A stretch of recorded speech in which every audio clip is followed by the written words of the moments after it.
So the bottom line, though, when you're getting up into the higher level magnifications, you have a very narrow, so you really have to make sure your focal length is where you want it, because you're going to be living there. You don't have as much back and forth when they're with the higher magnification. You're in focus a very narrow depth of field.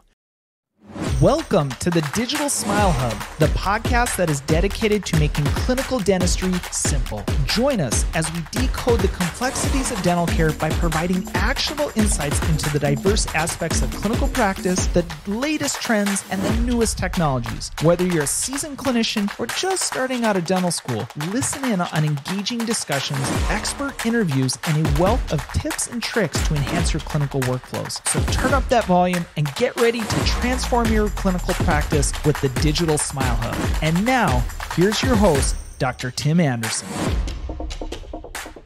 Hey everybody, this is Dr. Tim Anderson, and for you returning listeners, we're glad to have you back. And for you new listeners, welcome to the Digital Smile Hub. We're super excited to have you. And we're going to jump right into it this week because I have a guest that I've wanted to get on here for a while, mainly because a little bit of fan crushing the standpoint of like, I've been listening to him for years. And so it's kind of fun to come full circle and get him back on. But for those of you in the dental podcast world or have been listening to dental podcasts for a while, I guarantee you know who our guest is. But for those who don't, we'll kind of get into it. He has his own dental podcast. For you OG people, you may remember a podcast called The Dental Hacks, which was started by himself and one of his partners or friends, Jason. And now he actually has created a dental podcast network, which is crazy. So he's got the Very Dental Podcast Network, of which he does have his own podcast, the Alan Mead Experience, and he's on a bunch of other podcasts. You know, he joins Don Kolongowski on the Peaceful Practice. Yeah. And oh, yeah. He's a part of all sorts of stuff. So he also was one of the co-founders or one of the original founders of the Voices of Dentistry meeting, which I think is freaking amazing because that takes a lot of work to get that kind of stuff going. Without further ado, welcome to the Digital Smile Hub, Dr. Alan Mead. Well, thank you. Appreciate it. It's good to be here. We'll try to give you a good run up without, diving too much. So, Alan, where are you at right now? I'm in my basement in Midland, Michigan. I'm under the stairs, actually. So is Michigan technically Midwest? It's really funny. I saw a map today that described Michigan, Northern Ohio, and Northern Indiana as Cleveland, Midwest. And then Minnesota. Kevin Fryer is going to be really excited about that one. Minnesota and the Dakotas and Wisconsin were hot dish Midwest. Okay. So that which makes kind of a lot of sense, actually. I think that's right. So we're technically Midwest, but we are Cleveland Midwest, not... Well, I feel like we'll claim you as a Midwest because I feel like being in North Dakota, I'm definitely Midwest, even though I'm closer to Canada than most of the United States. Hot dish. Yeah. For sure. Yeah. Okay. Very, very hot dish or cold dish, depending on who you're talking to. Yep. But actually, I feel like we've got a lot in common because you and I also went to the same dental school. We did. So you're a Minnesota grad, right? Mm-hmm. When did 97. 97. Yeah. So how was that experience for you? Was that good? No, it was the worst thing that ever happened to me, actually. It was kind of one of those things you had to get through, though. So I mean, I got through it. I the raging drug addiction by the end of it. But yeah, that's pretty much it. Dental school was the most traumatic thing that ever happened to me. I survived. It's taken a lot of therapy, but yet here I am. Here you are, onto it. So no, it was funny because we're speaking of traumatic things. I tell a quick little story here because not that long ago, I had a little incident where I may or may not have tripped and taken a full face plant into my office wall in my operatory while doing a root canal, and was wearing my loupes and smashed my loupes into my face, broke my loupes. And so when that happens, you like, everything's okay. I'm okay. But then I'm like, okay, I need a backup of what I'm going to do here because I'm like, all right, well, so I went and grabbed my loupes that I had from the University of Minnesota, which were these sweet, I mean, they had dust on them and everything, but these sweet 2.5X oroscopic flip up things. And I put those things on, man. And it was, I don't know if it's because I'm in my 40s, but I could not see a thing. Like I looked at it and when I tried doing a crown prep and I almost had to stop going like, I don't know if I can do this. Yep. I think I might just need to stop. And so this kind of started piquing my interest. I'm like, okay, magnification is clearly become one of my crutches. Mm-hmm. And I don't think there's anybody who knows more about magnification than you. So I'm like, we got to have you on. It's not, let's be honest, it's not a crutch. I mean, no one's taking it away from you. It's not like you have it, but then at some point in your life, they're going to take it away and you'll never be able to use it. It's not a crutch. But I feel like I couldn't do dentistry without it, though. No, 100%. You take it away, I can't do dentistry. Yeah. I mean, I found that out the hard way. Spares. That's like, I have multiple sets of spares. Actually, I have a pair of old Designs for Vision 6.0s. I have 2 pairs of Designs for Vision 6.0s that I don't use those anymore. I've moved on to the Innovas because the frames are a little lighter and stuff. But I have one pair that's functional and one pair. I always was rotating the 2 pairs in the repair thing. Like you'd send them in for refurbishment and you thought to yourself, oh, they're not that bad. I mean, it won't be that big a deal. They come back and it's like, ooh, they were really bad. I can actually see. It's like they're like brand new. They kind of remount them and do a heavy duty cleaning and tighten everything up. And it's wild. So yeah, I mean, so I have multiple spares. So no one's taking them away from me. That's the good news. Yeah, I agree though. The spare thing, you don't think about it till you got to fall back on something else. You're like, whoa, this is wild. And I feel like that was something they never really taught me in dental school, because the first time my loupes broke, because this wasn't the first time they broke, I didn't have a backup. And I didn't, like in my head, I thought like, oh, they can just give me a set of loupes really quick.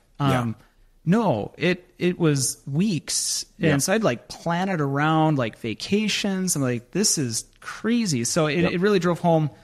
Yeah, I guess we do need backup. But for me, I'm like, I started off like I think most dental students with the generic 2.5 magnification. And then, I can kind of jump into my journey. But how was your journey? Like, you were loupes in school, and then where did you go from there? So this great story. In dental school, no one had loupes. No one had loupes. Some of the instructors had the little cheesy plastic flip down guys that were just a headband, and it looked like Cyclops from the X-Men. They were very generic. Dr. Fair had those, actually. He was the operative. He was in charge of operative, and he had those. And they were just loose enough that he could flip his head down, and they would fall. They would flop down. He sort of had that style.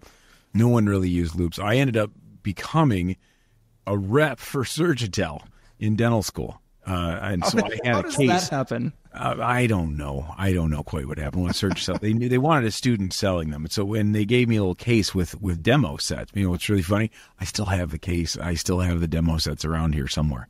I saw them in my basement earlier. So, no, like a couple people bought them in school, but like very few people had loupes. And I did not. I had them. I didn't use them in school. I got out of dental school. I ended up ordering some through the lens oroscoptics, and I think I might have gone to a 3.8 at that point, which these numbers are very random, by the way. The numbers actually don't mean as much as you think they do, but the thing that blew my mind from that 3.8 was the oroscoptic guy. He's really funny. He was from Metro Detroit area. He was driving through Midland. He dropped off some demo loupes, but also dropped off a fiber optic light that mounted on the thing, and it had a box that sat on the back behind me with a little fiber optic cable that plugged into the box. And I tried that light for one day, and I said, I have to have this. I can't. In other words, the light mounted on my loupes was as important as the magnification, it seemed like, and I didn't know that at the time. And thus I stopped having to need an overhead light. I mean, like overhead lights are fine, I guess, but they're kind of shadowy and stuff. And I've just found, and that would have been in probably 1998 that I did that. Like, I think I bought my oroscopic loupes with the light boxes, and then and of course each operatory had its own big fiber optic box, and you had a cable box, you would plug into and take out of, and of course you'd forget to do that, and you'd walk out of the room and it would yank on your head, and so it's like there's a lot of drama that went with that. So that would have been 1998. And I bumped up to 4.8 oroscopics probably a year later. So I was, and that was at that time, that was pretty high magnification. And then I think probably in the probably 2004, 2005, I said, okay, I'm going to go. And the big ones at the time were Designs for Vision, the big Buddy Holly frames, and they're 6.0s. And I bought them, and I couldn't use them. I just couldn't get used to them. But the problem was they sat on my desk past the return date. And so they sat on my desk mocking me for months. And I finally at one point, actually I've owned every pair of loupes you can own. I went to a Zeiss flip down, Zeiss 5.0 flip down. Those were awesome loupes. They were fantastic. I didn't like the flip down as much as the through the lens. They were a little heavier, but as far as the optics, they were excellent. And I'm sure that I sold those on eBay because I had so many pairs of loupes.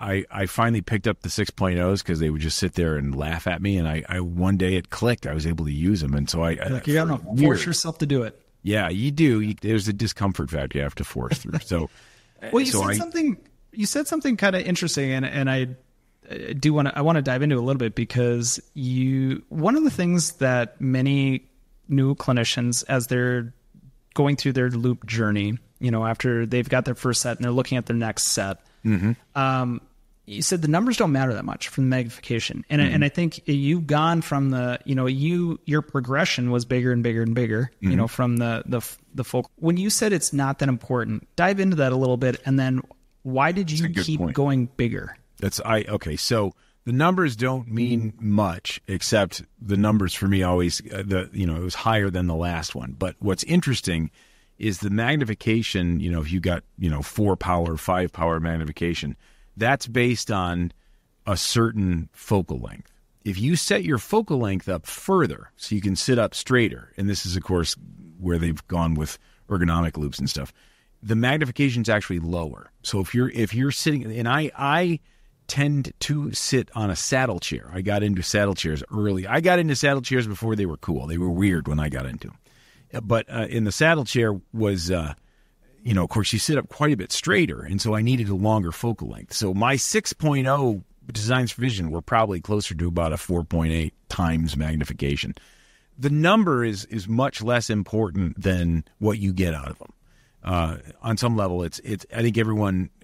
I tend to say go bigger faster than you think you need to, because you're gonna, once you start, like you said, once you get used to them, you'll never turn back. And it's amazing what you can see. I think about it like so I got the 6.0s, and then after that, we're going to talk about microscopes later. But I on Dental Town, I saw a lot of people using microscopes, so I kind of got obsessed with that. That became a separate journey. But I have to tell you, even with all the microscopes I have, I still use loupes and a headlamp for a lot of my operative stuff. And I've just recently switched to a 5.5 loupe from a company called Innova Illumination. Actually, they're in Minneapolis. They build them right there on site. And what I like about them is the frames are lighter weight. The loupes themselves are lighter weight. They seem comparable to my 6.0 designs for vision, but what's interesting is however they're designed, they're brighter. They're much brighter. I noticed that when I got them in Chicago last year. Is that right? In Chicago? Yeah. So midwinter. Is that right? Yeah, I guess I did. I guess I did. That was February. I thought I've had them for longer than that. Maybe not. And I put them on, and I'm like, oh my gosh, it's just way brighter than what I had. Like just without a light, they were somehow, the design allows for more light to get in the telescopes. So I've switched to that, and that's I haven't really looked back. But I've had, and at one point I remember the orthoscopic has the kind, the big, the ones that change different mag. They have a 3.5, 4.5, yep. 5.5. That's actually what I actually use. And then, but they got the light built. I got the one with the light built right into it with the big goofy batteries that hang off the back. Those are really well made. The design is very cool. The magnification wasn't high enough for me. So the story is it was really cool, but it's it's not up to where it needed to be. If I would probably try those again if and when they will eventually, they'll bump the magnification. But the magnification wasn't high enough for my liking, so I sent them back. But they're a very well designed piece. So I've tried every set of loupes out there, to be honest. And what's interesting is so many people, myself included, got into this. I feel like it was almost like a brand debate. Yep. I use Oroscopic, or I use Luminant, or I use Surgitel. And when I started using other brands, it was like all of a sudden started opening my eye. And part of this was my interest in photography. Helped with some of this. But, you talked a little bit about, the depth of focus and, how the less light is let in, the longer focal lengths. I think it's important for everybody just terminology, because it gets really confusing when people are trying to like figure out loupes, because all they jump into is like either they pick it on the frames and the way it looks, or because a rep told them. But one of the things, the 4 things that I look at when I'm looking at loupes are really going to be, the magnification factor is one of the components, which we talked about, that number. The depth of focus. Yes. We can talk a little bit, talk about that. And then the depth or the field of view is another one. You see a lot of manufacturers really expanding the field of view on which we didn't have before. And then the new hot topic is the declination angle, or some of these ergonomic loupes. But talk a little bit about some of those factors, because I think so many times we just focus on the number. It's a 6x or it's a 5.5. It might be less important than the other stuff, to be honest. The depth of focus is basically the distance you can be away from whatever you're looking at and still have a sharp focus. And frankly, the lower the magnification number, the longer your depth of focus is going to be. So you'll be in focus of a wider spot if you're at like a 2.5 versus a 4.5 or a 5. But some, obviously, the design, that varies amongst different designs and stuff. But so the bottom line, though, when you're getting up into the higher level magnifications, you have a very narrow. So you really have to make sure your focal length is where you want it, because you're going to be living there. You don't have as much back and forth when they're with the higher magnification. You're in focus of a very narrow depth of field. And I actually found that to be probably the most challenging aspect when stepping up on the magnification factor, was that, man, that depth of focus gets very, very narrow, which is fine when you're doing a crown prep, but when you're doing surgery or you're moving around, it just takes a little bit of getting used to. And it's a struggle, because a lot of times they want to measure you at a meeting. And so they give you this chair, and they give you like a type it on, and they say, and you hold out your fingers like that's sit like you normally sit. I'm like, the problem is I don't normally sit in this kind of a stool. I normally sit in my office in the chair. And so the reality is, I would recommend, if you can, have them come to your office and measure you about 10 different ways to get because the problem is you're going to get it and you're going to find that focal length, especially at the higher magnifications. You might not get the focal length right the first time.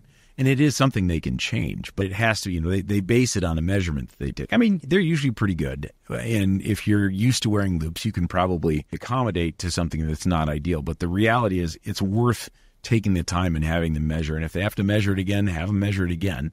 Because you've got a certain depth of focus. The higher magnification you have, the much narrower your depth of focus is. But then the actual deciding where you want that depth of focus to be in the length, how high you're sitting, that sort of thing. All these things are very adjustable. They're adjustable by the manufacturer, but they're fixed in the build. Once it's in your hands, So once you've got it, and we're talking almost completely through the lens here stuff. They do have flip up that are very adjustable. Multiple people could wear a flip up, and you've got a lot of different adjustments on that. But the through the lens ones are kind of measured to the width that your eyes are apart. They're a little more custom in the inclination of where the optics come out of the frame or whatever. And then, like you said, I have to tell you, I have not used any ergonomic loupes. I might try some at some point, but I feel like that is the hottest thing in loupes right now. I feel like every manufacturer is moving to the ergo style loupes. And I'm going to tell you, I've never used them either. What I've heard is it seems very polarizing. It's like a love-hate thing and I think a lot of the haters, honestly, are the ones that don't have them or trying to justify why they shouldn't try them, to be honest. One of my hygienists got them recently, and it weirds me out every time I walk into the room and she's looking at the wall. Yeah. I'm like, what are you looking at? And then it clicks. I'm like, oh, no, she's looking in the mouth. Yeah. It's just her posture is like she's at a microscope. Straight up, it is. Yep. Yep. So I will say, from especially on the hygiene side, holy buckets, like her ergonomics changed overnight, and she says she would not look back, wouldn't even twice. Where I'm getting interested is because, like you had mentioned, I have those variable aperture one, or the variable length, like a 3 to a 5. And I'm at that point, just like you said, you wanted more. I want more. Yeah. Do you find yourself using it at the lower magnifications anymore, or not really? To be honest, the first month I used it, I'm like, okay, on exams, I'm going to use it at a 3. And then when I go to surgery, I'm going to be at a 4. And then when I do every endo and restorative, I'll be at a 5. It stays at 5 100% of the time. Yeah. Like it never moves. So like a couple of those things, and it's going to depend on the person, obviously, but that variable magnification that they've come out with is a problem. It fixes a problem that I don't have. And honestly, the ergonomic loupes also fix a problem that I don't have. But that's a little different because I have microscopes in all my operatories. But so what I've heard from loop manufacturers is probably for a dentist, if you're going to get ergonomic loupes, that's awesome. But you need to have a pair of non-ergonomic loupes as well, depending on the variety of procedures that you do.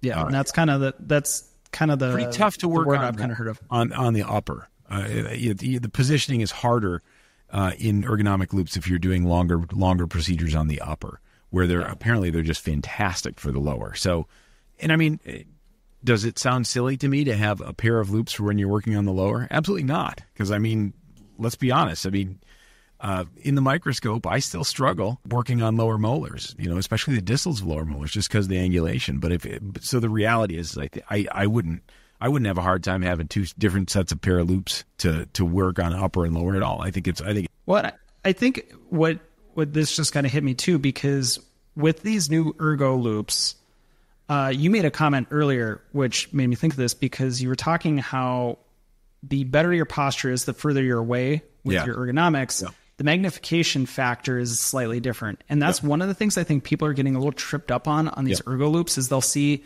magnification factors like 5 and they're like, oh my gosh, that's way too much. Too high. Yeah. Not realizing that they're sitting way back. And Luminant's got some new ones that are 10x. Yeah. And I was expecting them to look like these huge telescoping crazy things, but they really aren't that big. Yeah. Which surprised me.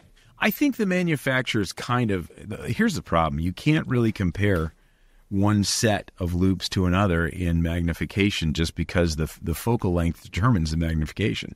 So if you're a dude that's 6'4", you're automatically going to have a longer, focal length anyhow. So they only use those numbers to give kind of a generic idea of the magnification.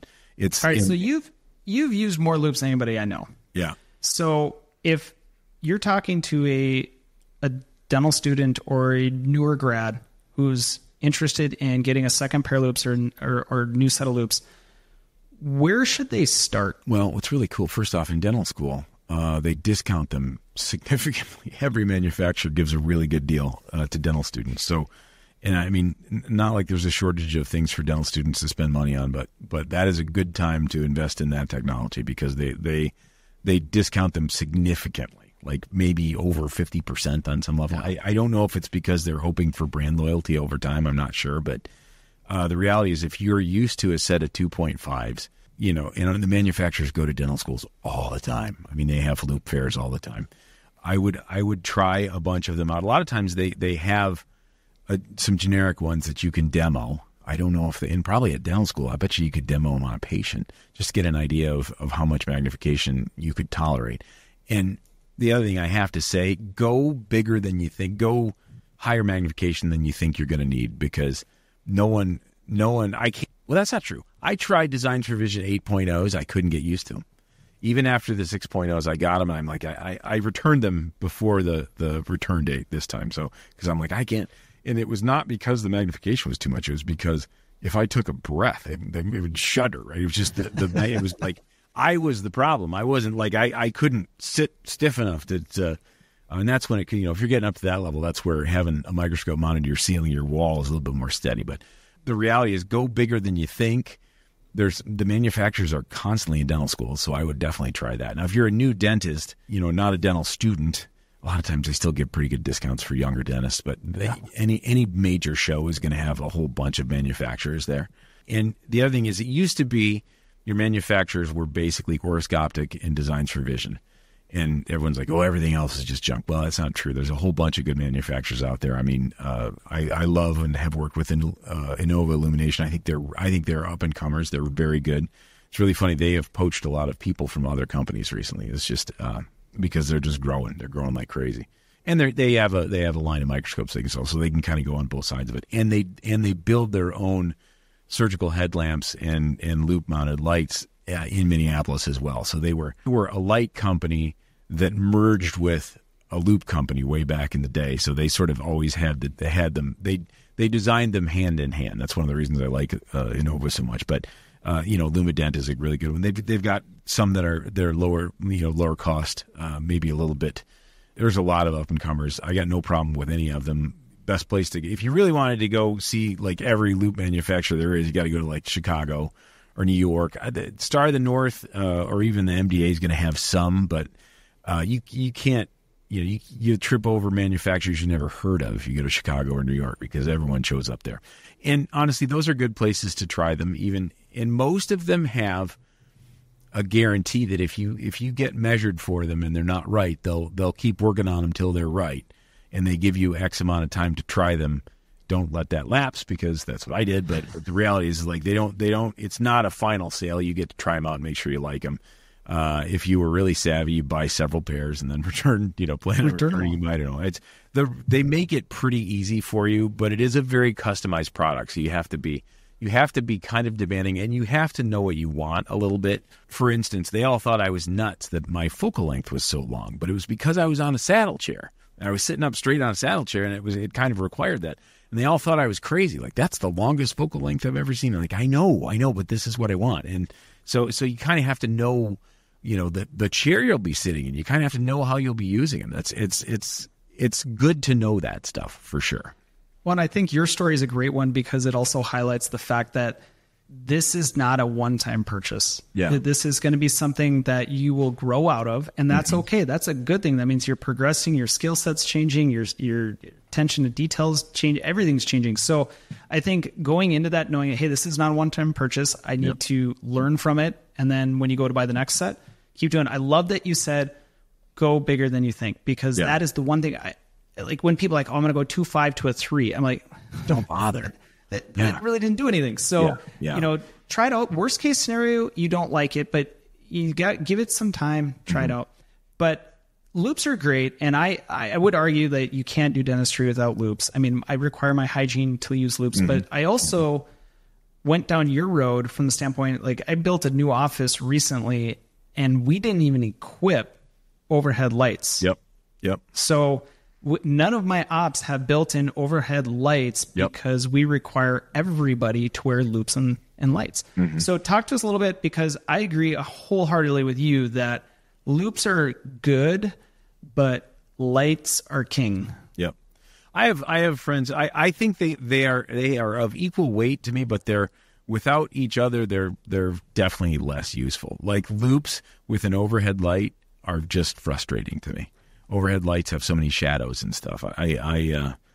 In a light without loupes seems a little silly to me too. I know people who just wear the surgical head. Like I know oral surgeons who just wear the headlamp, which is a really bright headlamp without magnification. It just seems like, I can't even look at a tooth without magnification. I'm just like, I feel like I'm looking across the Grand Canyon. It's just amazing but they're really well put together. I will say that it's easy for me to say because I've got them, but I don't skimp on lights either. Every company has a light that they like to sell with them, and they're fine. But I use like a surgical headlight. Okay, so Greg Kinzer of Spear Education turned me on to this thing. He had this goofy headlight, and it was a big thing that went over your head. It was a big cap thing, and it had the light come right in. It had two batteries on the sides. And it was it looked like almost like a big telescope coming right out of it. And it was a surgeon's headlamp, like someone who cuts bodies open and works on hearts and guts and stuff like that. And he won it in a raffle. He didn't buy it himself. He won it in a raffle. But he said, geez, now I use it, I swear by it. And I just thought that was amazing. So he showed it to me, and I called the company and I ordered a pair. I ordered one. It was not a dental company at all. So getting a composite like filter on it was kind of a pain. It was they weren't used to selling composite filters. But what happened was, first off, it didn't have a cord. One of the things that drives me the most crazy is having to clip a battery on your. I mean, it starts from where I had the thing where each room had the box where you plug the fiber optic into, and now you can pretty much put the battery on your belt and run it through your coat or whatever and turn it on with that. But But even then, that's a cord. Like, you'll turn your head and it pulls, and it just throws me into an absolute rage. I can't stand the cables at all. But there's a lot of workarounds to that. But the one that I found the best is one that has the battery mounted right on the headband. And the light that I have is ridiculous. It's practically a microscope. I mean, it's insane. It is an Innova illumination. Oh, I can't remember. It's like a quantum, I think, or something like that. But they set the batteries on the head. Here's the thing, though: they don't make them. They don't make the batteries on the head anymore. There's one of the parts wasn't very reliable as far as it's like an elbow joint that they had a hard time, I think, with it would short. So I'm on my last elbow joint, and I have to go back and use it with the belt mounted one. And so I was for a while, and I mean, it was fine, but frankly, it's so much better having the no cord thing. As much as I love Innova, if that were, I might have to go find another one that just doesn't have the cord. There is a cord. There's a cord that goes from the battery pack on the back of my head that goes around to the light. So there's no cord that'll get hung up in my clothes or anything like that. It's a crazy bright light. It's a ridiculously bright light. I love it. Maybe that's not for everyone, but the reality is once you start using something like that, everything else is a toy. Talk to us a little bit about that, because I think many of us are using just the simple small little overhead light that attaches to the front of your loupes. That they're like you said, gets snagged on everything. Like, talk to us a little bit about like what moving to the higher lumen. Yeah. Better controlled light, like what benefit, like, the whole, you talked earlier, like it wasn't a problem I was trying to solve. Like what did this change for you when you started using a better quality light? Okay, for one thing, when you're using higher magnification loupes, the higher the actual magnification is, you need that much more light. Like, you can't, like, the amount of acuity you can see through these higher magnifications requires a lot more light. I mean, they let more light in, so you kind of have to give it more light. So I've always needed a pretty bright light on that. And I got to say, I will occasionally use one of the lights that my hygienists use, or if I, in a pinch, my old one. I had one of the smaller little unicorn guys, the Designs for Vision one, and they're slick because they're literally cordless. There's no cord. And I just can't help laughing when I see people wear them, though. They're a little silly looking. They're kind of brilliant as far as simplicity. But you change the battery 3-4 times a day on that thing. You're constantly charging those batteries, because those batteries will die in an hour and a half. And they were fine, but they weren't anything like, they're not bright like what I'm used to. When you get the brightness, you're like, ooh, I'm sort of a light hog, I guess. I've had Bob Winter of Spear told me that he can't stand using a light that bright because it doesn't allow for color. You can't really see color. I'm like, nope, you can't. You really can't see color, but bring it on. I don't care. But man, my margin looks fantastic. I'll match my composite with it off. Let's just say that. At that point, I'm not doing color matching. I just want to see everything. So I'm a big fan. Like I said, I probably have overkill for magnification. I have overkill for light, and I think it's great. And what's so funny, Tim, is it's what I know. It's what I know now. I don't know anything less magnification than that. Like, on some level, when you're using that stuff, you see stuff that other people don't see. And I'm not saying that to brag. I'm just saying, it's nuts. I wouldn't want to see any less than that. You know what I'm saying? Like, I wouldn't want to see any less than that. The funny thing is too, stuff looks worse under high magnification. Your best work looks worse under high magnification. So if you can make it look really good under high magnification, it looks fantastic to the naked eye. It looks amazing then. So it's humbling to be able to see that. It is totally humbling. Like, a good parallel to this is when you first get an intraoral scanner and you're blowing up your preps to this massive degree, and you're looking at it, you're like, oh my gosh, I need to fix this. Yeah. And so that was a catalyst for me of like, I felt like I was a decent dentist, but clearly I had room for improvement. Yeah. And then, you go to the Spear course, so I will never forget, doing the restorative design course with Bob, and you start watching him work under the microscope, and instantly I'm sitting there going, okay, this now has become my new expectation of where I want to go. Yeah. How do I get here? And literally, like you said, you don't know what you can't see in it until you use it. Yeah. Oh my gosh. It just is eye-opening. Literally. It is. It is. Do you feel like you get any eye fatigue at all with that high bright light? I feel like that's something you hear from people sometimes. I don't think so. I really don't think so. What people don't like about the light like mine is the weight of it. That's never bothered me. Like the same thing is I had Designs for Vision 6.0. The things are like cinder blocks. They're heavy. And I just strapped my head. I never gave it a second thought. A lot of people are like, oh, it's just so heavy. And I'm like, well, I get it. I mean, and I'm now using the Innovas that are significantly lighter. They're good. They're similar magnification, but lighter. But that just didn't really bother me that much, I guess. I don't know. But I mean, they talk about it when you're putting a bunch of weight on the front of your head. It's potentially a neck problem. That's the beautiful thing about the battery pack on the back, because it's like a counterbalance. It sort of is. It's weight, but I just don't even think about it, honestly. I just don't even think about that. The same myth is that I don't want to get used to loupes because it'll affect my vision. I'm like, no one's taking it away from you. It's not that you're getting used to it. The other thing is, it's not, someone says, well, my vision's really good, I don't need them. I'm like, no, that's not it at all. Your vision can be fantastic. You can't see that small of thing without magnification.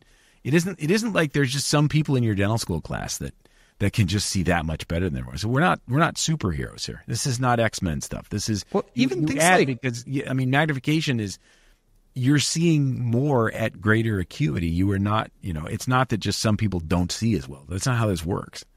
And I think you'll see your clinical outcomes improve. Like one area that I saw dramatically get better was just simple things like wound healing, like suturing with loupes. Like suturing was so much better. Like crown margins were better. Like they were I was less aggressive. Like everything just got better. So this is why I wanted to talk about this with you, because I think loupes and lights go hand in hand. Like I said, one's not better than the other. Like you need them together. Yeah. And if you're not using a light, like I think you're just missing out a lot on what could be going on, what you could be doing, what you could be seeing, how you could be doing it. Like, so just give your rep a call and just try any brand. Doesn't matter. Although I now want to try this Innovo. Yeah. Because that's where I'm at right now, where I'm like, I need more magnification and I really want a better light.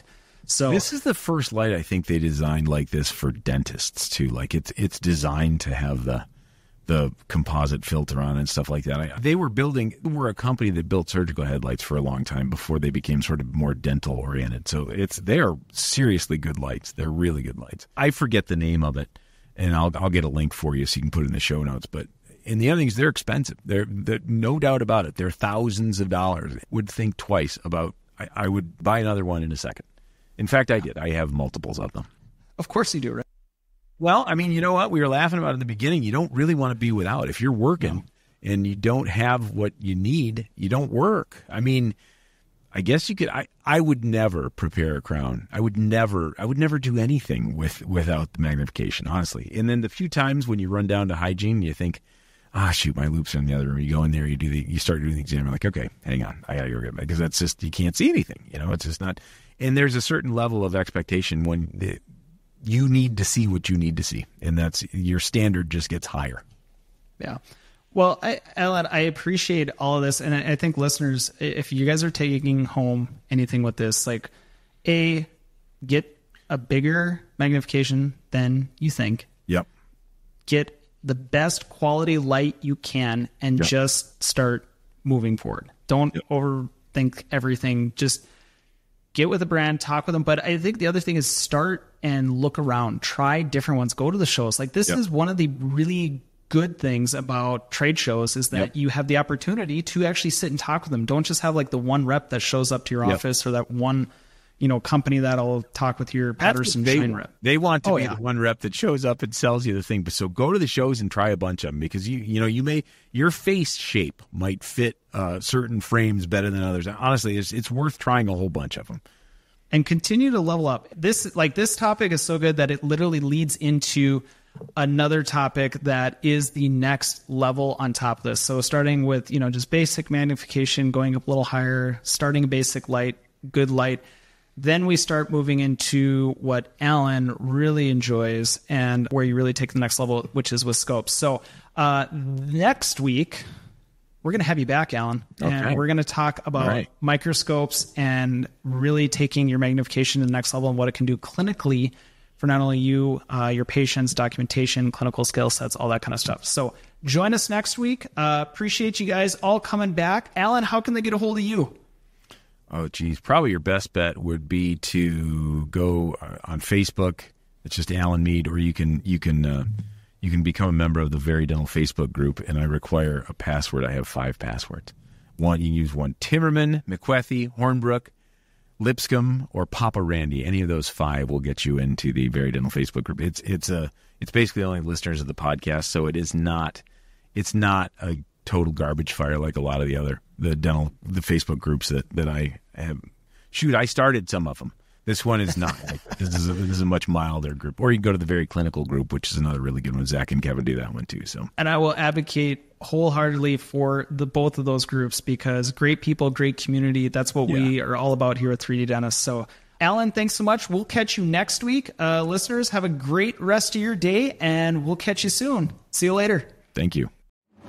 If you enjoyed this episode, be sure to subscribe so you get notified when all the new content is released. And don't forget to rate, review, and share this podcast with all your friends and colleagues. For more information about all things happening within the 3D Dentist family, follow us at www.3d-dentist.com. Thanks for listening, and I hope you are leaving with new insights to help transform and level up your practice. Until next time, keep smiling.